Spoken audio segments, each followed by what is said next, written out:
How's it going, everybody? Welcome back to Talking Wolves and welcome back to another match preview. Wolves are on their travels this weekend against Brighton and Hove Albion, hoping to extend our crazy unbeaten run in the Premier League to 11 games. My name is Dave. As you can see, alongside me today, we've got Finners. Finn, how's it going, man? I'm all right, thanks, mate. Yeah, I've had a bit of a bad hair day, but headphones sorting out a little bit. I But mean, yeah, we all have, good, haven't we? thanks. Yeah, it's just one of them.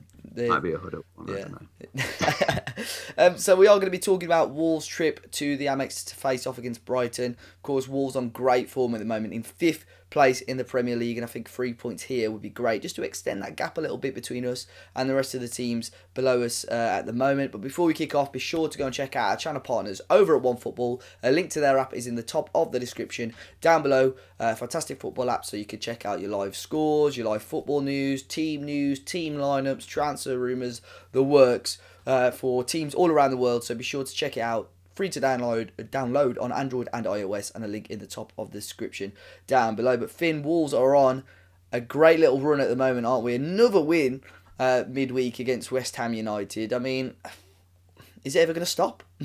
Hopefully not this weekend, anyway. No, yeah, it doesn't feel like it. I was watching the highlights back with my mum last night, and she just saw 2-0. She's like, "We are really good at the moment, aren't we?" It's so strange. It's just the start of the season, the worry, and then all of a sudden it's just been plain sailing. I don't know how many draws are in that 10, because I know you can make stats seem.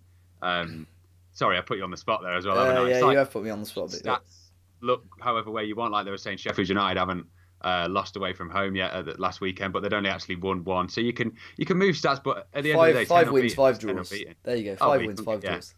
Yeah, couldn't get any more even then, but it is unbelievable. If you'd have said 2 seasons ago, we'd be like, oh, well, we're 10 unbeaten. We're doing well in the Europa League. It is you've just got to step back and think sometimes, like the position that we're in and how I probably am taking it a bit for granted, if you know what I mean. We've had some tough games in there as well, but Brighton away, I went there last season. It wasn't nice. I was getting a drink at half time, just missed the goal as well. So I went all the way down there for a 0-0, effectively, but we actually lost. It was a really strange day.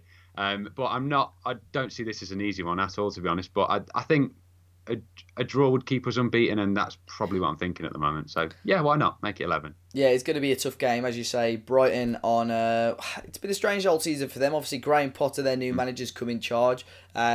He's a fantastic rise through the ranks for him, really. In starting at, what was it, in Sweden? He was there rocking that. Was it in Sweden with the team in the Europa League? They drew Arsenal. Yeah, they actually beat Arsenal, didn't they? Yeah, a few years ago. And then Swansea, and now rising to Brighton, and now signing a ridiculously long contract as well. I can't really get my head around that. I think it is to stop other teams from sort of poaching him, but their season's been a bit hit and miss at the moment. Sat in 13th in the league, 18 points, so 5 points behind Wolves. But of course, Finn, I think a lot of people saw it with the old Amazon Prime Sport, that they got a massive win against Arsenal.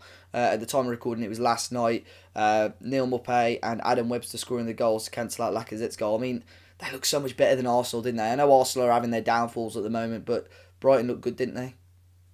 Yeah, with the manager, I don't know whether anyone might have seen this quick little plug, but for my video at the weekend, the family that we went with, the bloke, it was that Graham Potter was his PE teacher. He started as a PE teacher. It's absolutely crazy. Yeah, he was his PE teacher, and then I think he went abroad. Obviously, probably an easier job to get one in Sweden. Then you build your way up. It's a really, really clever way that he's done it. And yeah, as you say now, a few 12, 13 games was it, and then they'd already slapped a 5-6 year contract. It's ridiculous. But yeah, they look good, and I think the one thing that will encourage Wolves though is that they play football. They're so different to last season. I think I heard that they're actually 3 points worse off than they were under Chris Hughton last season. But the whole perception of playing good football, it does wonders for you. A bit of passion in a manager and playing well, it buys you so much more time and patience and all that. But I think that's a positive for Wolves in that, yeah, they weren't going to Arsenal and sitting back. They were playing. So they're going to play football against anyone. And as we found, when teams try and do that against Wolves, we usually do all right. Yeah, I agree. I think it's when the teams sit back and try and soak up the pressure where Wolves tend to struggle a little bit more. And away from home, I think Brighton have got, there will be urged a little bit more to try and play football. So I think you are right there. It will be a very, very interesting game. And I think, you look at their team from yesterday, setting up with almost like a 4-1-2-1-2. So they are really packing out that middle. And I think that could be, something that Wolves do have to watch out for. But that could mean that we're going to look a little bit better on the wings if They played Dan Burn at left back as well. We've got Adama Traore Oh God, on the right hand course. side.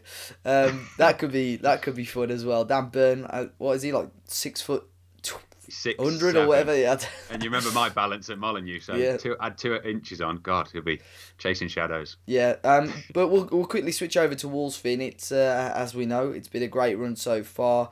In terms of lineup and so on, I think it's almost the team is still picking itself, especially after another victory against West Ham, isn't it? Yeah, I saw Nuno say today that he wants more players. You look at the bench and there's not many people that are screaming, pick me, pick me. So Catrone did very, very well. I think if we were to ever go back to the 2 up front at the moment, I'd be going Catrone and Jimenez. Jota's not looking great, but he's still in my fantasy team. I'm still persevering with him. I still back him down at some point. Yeah, December's normally his month, isn't it? He'll kick into gear then. But yeah, the light does pick itself. They are playing really, really well, and there's not many people that are knocking on the door, to be honest. I mean, Matt Doherty's competition is Adama. He's further up the pitch. You've got centre midfield competition would be Dendoncker. He's further down the pitch. So there's not many ways you can manoeuvre it around. Obviously, Vallejo, that's looking more and more likely that he's going to be gone. Catrone is pushing out. I love that goal for him as well. It was such a nice moment. He looked like he was crying, didn't he? I think everyone said in the ground in there, it'd be great for him to grab a goal here. And he did, didn't he? Within 2 minutes, yeah, it's great. It's poacher's goal as well. That's what we bought him for. So if anyone's knocking on the door, it's Catrone, but then you've got the best player in the team, Jimenez, up front. that He's never going to get in. So, yeah, it is right, and it's picking itself, isn't it?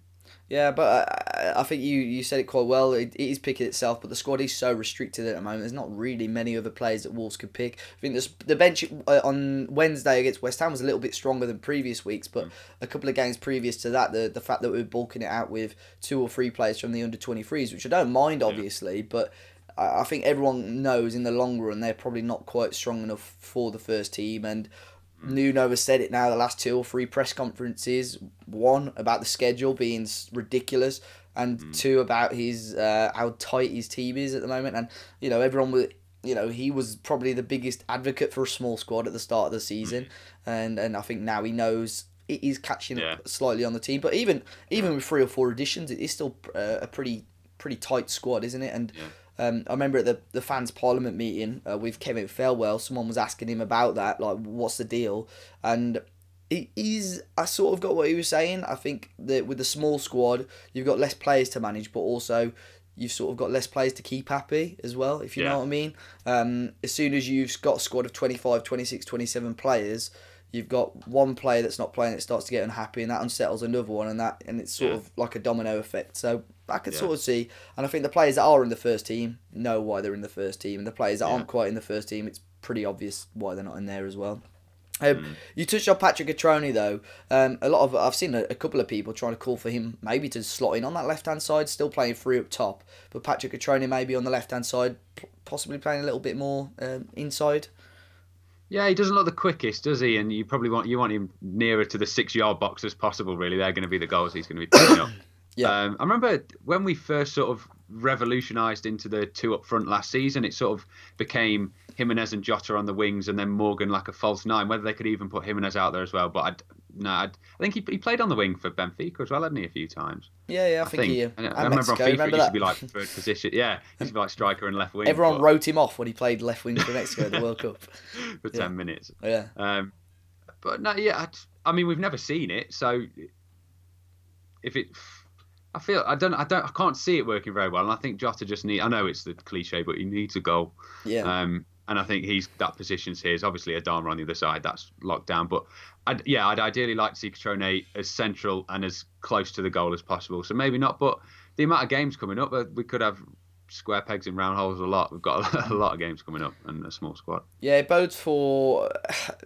I mean, the history side of things does not bode well for Wolves at all, as it has done for many, many games with Nuno in charge anyway. But I'm pretty sure in the last 6 games, Wolves have only got 1 goal against Brighton, and that was an own goal by Connor Goldson all those years ago. I say all those years ago, it's about 3 or 4 years ago.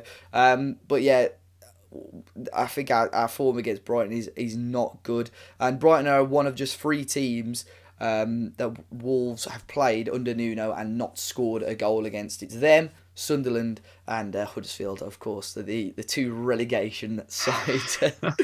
So Finn, if you had to pick a lineup, I know we've said it. Are you certainly unchanged? Catrone doesn't get in your team at the moment, does he? No, I don't think so. I'll keep it the same. Bennett's now fit as well, but I think Dendonker's made that role his own in a few games as well. He's been really impressive there. Wasn't great against Sheffield United, but Bounced back brilliantly, that, didn't he, against West Ham? Yeah. Yeah, well, yeah, he scored, bundled one in. So, yeah, he's not done too bad. Yeah, when do we play? I'd probably say Catrone Thursday. I'd give him as this one. I think it'll be massive amount of changes on Thursday against Besiktas. Benny Ashley Seal Thursday. I could see Catrone, Neto, Vinagre, Vallejo will play, Kilman will play, Bennett will play. Mate, honestly, there will be wholesale changes on Thursday. But yeah, I think a lot of people are worrying about the amount of fixtures.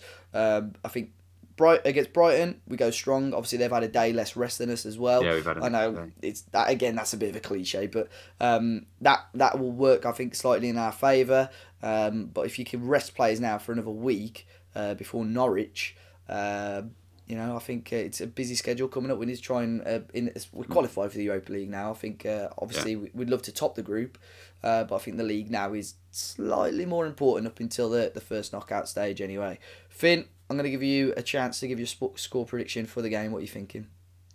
I don't know. I never pre-plan this stuff. You put me on the spot because I always forget it to think. Right. I'm going to go. I may have changed it by Sunday, but I'm going to say I'm going to be confident, and it's going to be 2-1 Wolves. 2-1. So at the start of the preview, you thought it might have been a draw, but now you go 2-1 Wolves. Yeah, you've convinced me. We've got the extra day, as you say. Great team, and I think Brighton are only a few points up. I think the 3 would have done them some favours. But yeah, remembering that stat about them being less than Chris Hughton, they play football. I managed to convince myself in 10 minutes that we're going to win now. So yeah, 2-1. Yeah, I am also going to go with 2-1. I think I've gone with 2-1. As I say, every week, I think it's been my go-to prediction. But Wolves sat in 5th, 23 points. And as I said at the start of the preview, if we can get another 3 points here, just to start building a little bit of a gap. We've got some tough fixtures coming up over Christmas with Spurs, City and Liverpool. No doubt we are going to drop some points in those games. Fingers crossed we don't, but you never know. But if this is an easier game that's coming up and you keep saying it, is this the one where we wallop them? They play football. We're doing well. Is this the one? Is it due? Are we due? I mean, if we beat Brighton somehow 3 or 4-0 at the AMEX, I would be pleasantly surprised. But yeah, if we can start building a gap, great, because it is so tight in the Premier League at the moment. A couple of non-wins for Wolves, we could slide straight back down the table. I know we're in 5th at the moment, but yeah, still 4 points between us and 11th place, so it's still pretty tight and still all to play for at the moment. Finn, thanks a lot for coming on today. Everyone who's watching the video, be sure to let us know your thoughts and predictions in the comment section down below. Be sure to hit the like button, subscribe to the channel, and of course the match review will be out for the game after the match, and hopefully we're celebrating 3 points for Wolves. But until next time, enjoy the rest of your weekend, and we'll see you all very, very soon.